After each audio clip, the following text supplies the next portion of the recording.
are so blessed in the cruise industry that we have iconic leaders that not only pave the way through their contribution of new product offerings, new destinations, itineraries, options for all of you to deliver to your clients, but also in their gift to us in leadership and volunteering, and for CLIA specifically, to help provide the strategic direction. So Charlie and I both had the privilege of working with one of these such leaders. In January, Adam Goldstein took the helm as CLIA's global chairman. So at this time, it is my distinct privilege to bring Mr. Adam Goldstein, President and COO of Royal Caribbean Cruises Ltd, to the stage. Adam? Are you eating at least your cupcakes? I hope.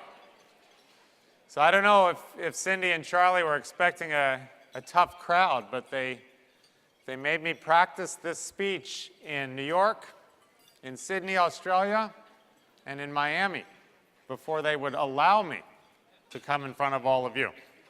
So we'll see how it goes. I'm very happy to be here today.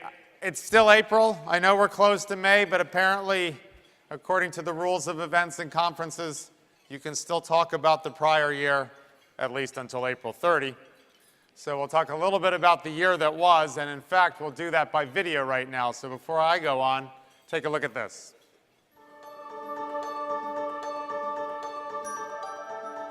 "2014 showed that the cruise industry has never been stronger. United with one voice, we charted a new course. A record 22.1 million passengers, cruising on a global fleet of more than 400 ships, including inspiring new ships, meant that our industry's impact was felt worldwide.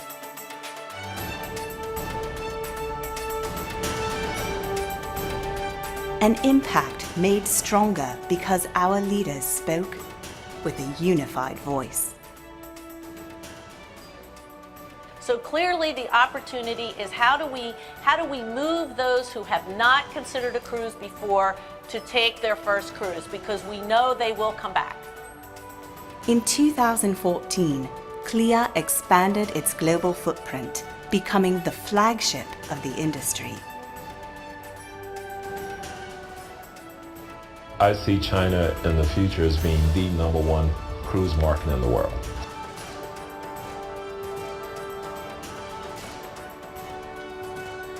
Through an active and diverse global membership, CLIA worked with every aspect of the industry to advance our mission. As we are charting our course to success, creating champions for our industry has never been more vital.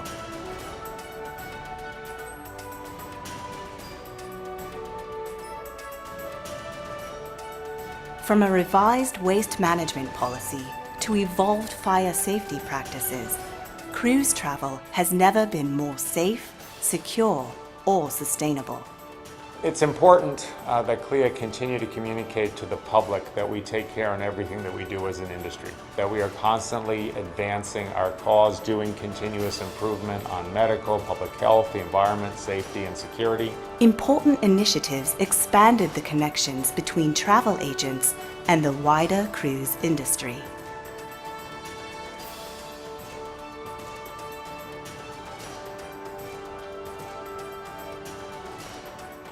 Travel agents are our primary source of distribution for our cruise products. Headlining conferences, chairing forums, educating people worldwide about cruise. People who take a cruise have such a great time. We think there's an awful lot of untapped potential, and we need to get that message across. Our growing global profile meant your voice was heard. CLIA is there, charting the course for our industry's continued growth and success.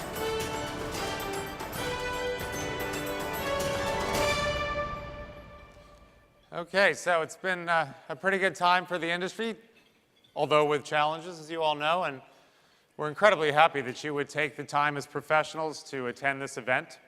I want you to know that while you were watching the video, I was studying the cake. And I want to congratulate the staff. They somehow designed a cruise ship that couldn't be mistaken for any one of the ships that belong to 62 member lines. It's the most androgynous looking ship I've ever seen. Well done, team.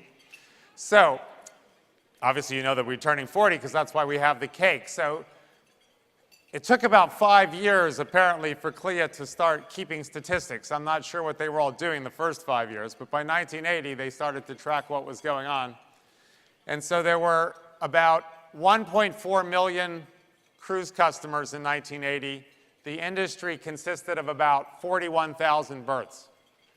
In 2014, that was over 22 million customers and almost 500,000 berths. And for those of you who have been riding this wave of cruising over the 35 years, I hope it's been great for you. I hope you've profited from it, and I hope you've enjoyed it. So if we go to the next slide, Cindy actually in her introduction did a pretty good job of covering this slide. When CLIA globalized over the last couple years, we went from 26 members to 62. We switched the 2 and the 6 around. The 50,000 travel agents make us the world's largest travel agent association. And you guys are the spearheads of that. And it's incredibly helpful to us that you are a part of our organization. Clearly, your investment in the training programs and in the certifications is key. The alignment and the communication between us is also very important. It's also extremely helpful to the industry in its political agenda that we are able to go to places like Washington, D.C., and not only talk about the member lines, but the fact that we have such a strong affiliation with so many small businesses and medium-sized businesses that are typical of the travel agency distribution system. And then you heard with our sponsorships at the different levels that Cindy read out, many of those are amongst the 275 executive partners that we have. CLIA would not exist without those executive partners. They represent ports and destinations, suppliers, and other types of providers of business services, and we're incredibly grateful to all of them. So the outlook for 2015 that we're already incredibly almost 4 months of the way through, well, it won't surprise you to hear from me that it's positive. I don't think they would have let me give this speech for a 4th time if I said it was negative. What do you think? The growth continues to occur. I don't think it's going to surprise all of you either to reflect back very quickly, not longer, on 2008-9. That was a very, very tough period. And sequentially, the improvement in the cruise category has been very clear, very steady, year after year, starting from the trough of 2009 up through 2015. And so we have a lot of good things to talk about. One of them is that people continue to set sail. 4 or 5% growth per year most years. Another thing is that when you look at what people are doing in the cruise category, you can really only conclude that size doesn't matter. Now, some of you might find that that's a strange thing coming from somebody who spent most of his career at Royal Caribbean. But if you look at the incredible variety of ships and the remarkable variety of destinations to which they go, which you'll see in an upcoming slide, the only thing you can reasonably conclude is there are a lot of different tastes and preferences amongst the consumers, and the only way that cruising can satisfy those tastes is with a diversity of assets, a diversity of ships. And that's a segue to the fact that the specialty cruising continues to thrive. I'll talk about that more in a minute, as well as some of the other phrases that you see here on the bottom of the screen. So the growth, very, very consistent, very steady, from under 18 million in 2009, the difficult year, to 23 million in 2015. And on behalf of all of the 62 member lines, thank you very, very much for your contribution to making that number grow. We're bullish. We expect that that number will continue to grow. And of course, when you see shortly here about all the new ships that are on order, you know that this number is going to grow. But it isn't just because there are more ships, it's because people love their cruises. So here we have some statistics about the average cruiser. And probably you'll all tell me there is no average cruiser. And it is true that things get hidden by the averages. Valuable things get hidden by the averages. But what I take when I look at this data here is, especially the income statistic of $114,000, is that we are able to find a consistent and growing consumer community to be our customers who are relatively upscale in comparison to the national averages of income and are really where the opportunity is going forward economically for all of us. This will not surprise you. From the CLIA North American Cruiser Profile study from earlier this year, pretty much every metric that we could hope to score high on, we're thriving on. People consistently rank ocean cruises higher than other types of vacations taken on the land. They love their cruises, and they tell people about it. And yet, there's still a lot of people I know, you know, who have not taken the plunge. So we need to keep, as Richard Fain said on the video, we need to get that message across, and we want to work with you in every way possible to do that. The biggest opportunity by far that we collectively have in the cruise category is bringing in new-to-cruise people. So why are people so happy about their cruises? Well, there's a lot of good things going on, and what I want to call your attention to, which I find quite interesting after all the efforts to design the most amazing ships, and a lot of the cruise lines do that. In fact, every president that you'll see shortly on the president's panel is overseeing a cruise line that's building amazing ships. And yet, when you ask the consumers, the customers, what is the most important thing to them, it's still where they go.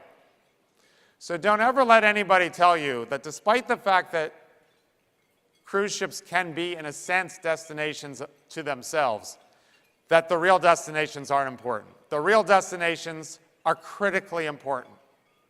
And it is incumbent upon the industry to continue to find opportunities, work with destinations, and create new attractions for our customers.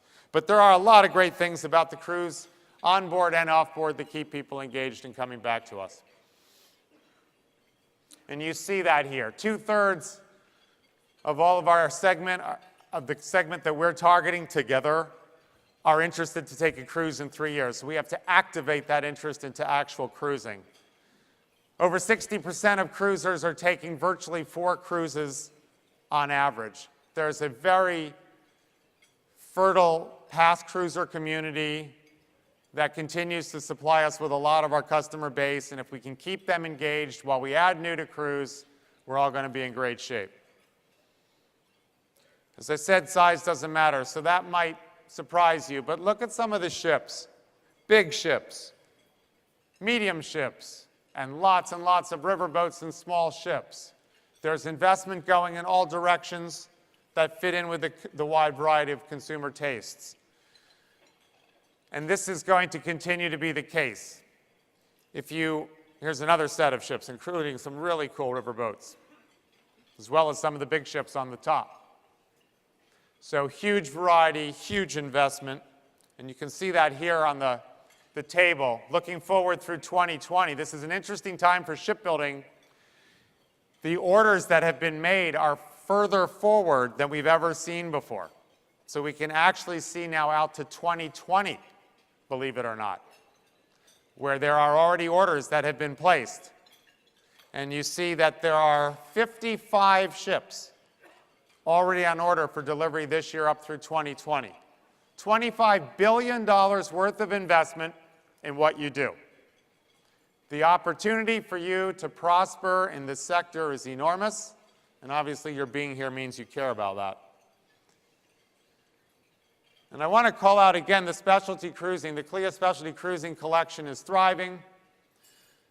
Clearly in Europe, river cruises are one of the key vacation choices that North Americans are taking. Ocean cruises also, again in all sizes of ships. The specialty cruising category is actually growing at a faster rate on average than cruising as a whole. You can see that here. The river brand's growing about 25% per year versus an overall growth rate of 7% per year, which is in and of itself a pretty solid growth rate, certainly way faster than the economy as a whole. And we also find that customers are quite happy actually to take both kinds of cruises over time, ocean and river. So where are the ships going? We awarded the crown to the Caribbean again.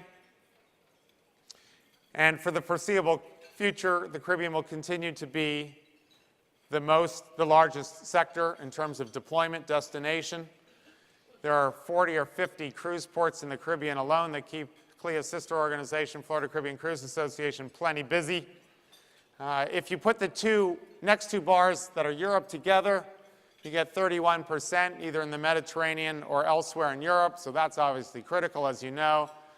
Probably the most notable development in the last few years are the two middle bars. The combination of Australia and Asia, which includes China, of course, is now up to 12%. Just a few years ago, that was probably 3 or 4%. So that is a very, very important emerging trend in our sector. And people are very keen on going to new places. In fact, to me, this is the most interesting slide in the whole presentation. Supposedly, there's like 1,000 dots on this page. I don't know that you can get 1,000 dots on a slide, but there's something like that. Just in the Southeast Asia section alone towards the lower right, you have riverboat cruises going up the Mekong River. You've got interesting cruises taking place in Myanmar. It's totally amazing what's going on. I think I counted 8 dots just on Iceland. So there's no limits on where you can send your customers. And the customers really are in control. They obviously have the online opportunity today. They're probably, I don't know about every one of them, but probably many of them are coming into your offices or talking to you on the phone in a much, much, much more informed condition than years ago because of the opportunities that they have to do their own research, and yet because of the bewildering array of choices. Still, almost all consumers need a trusted professional travel agent to navigate to the right vacation for them. But we do see certain trends. I'm sure you see them. You probably educate yourselves in them so that you can speak knowledgeably with your guests about all of these that you see on the screen. And I suspect that that will continue to be the case for a while. Interesting on the right-hand side there with the foodcations. There has been no decrease in how important food and eating is to our client base. Don't see that changing anytime soon. And as I just said, you guys are the key. I mean, with all the choices that customers have today of what to do, how to book, where to go, who to ask, overwhelmingly, they still come to you for their cruise bookings and their other package travel and complex leisure travel bookings. And the array of travel choices only exponentially increases.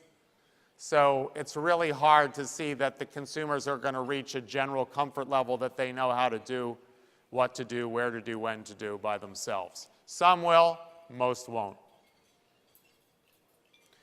And that is why your membership in the association matters, and it's why we wanted to convey our gratitude to you.